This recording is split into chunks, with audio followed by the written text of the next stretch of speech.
So there's quite a few tests that we do to determine whether someone is a match. And really the first test, the first basic test, is we look at blood group.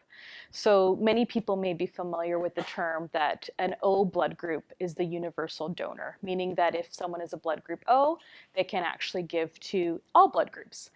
So that's if the donor is a blood group O. If so there's someone that's a recipient that's a blood group O, they can only really accept a kidney from someone that's a blood group O. So the first thing we look at is blood group and whether or not that's a match.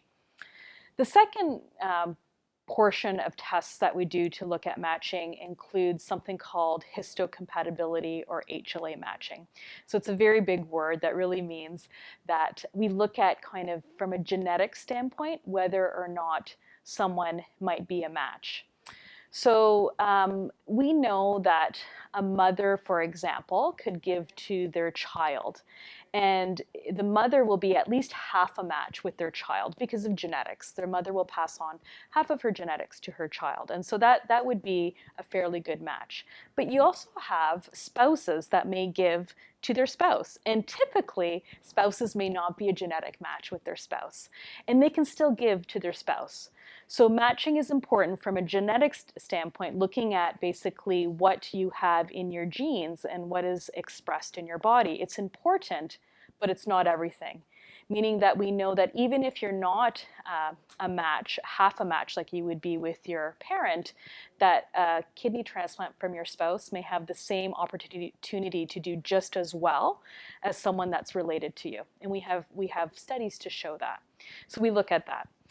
And then the last part of matching is we look at something that we call antibodies in the recipient's, the kidney recipient's body.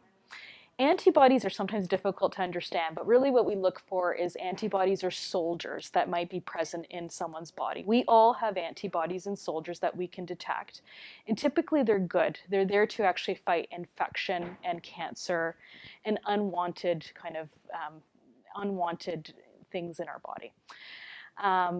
But sometimes when you have a kidney transplant, those antibodies or soldiers may recognize the kidney transplant as something that's foreign, that's not completely you. And they can try to attack and damage the kidney. So it's important before kidney transplant to look for those antibodies and make sure that the recipient doesn't have those soldiers or antibodies that can actually recognize the kidney and cause damage. And this is why people are on medications to suppress their immune system or suppress antibodies after transplantation.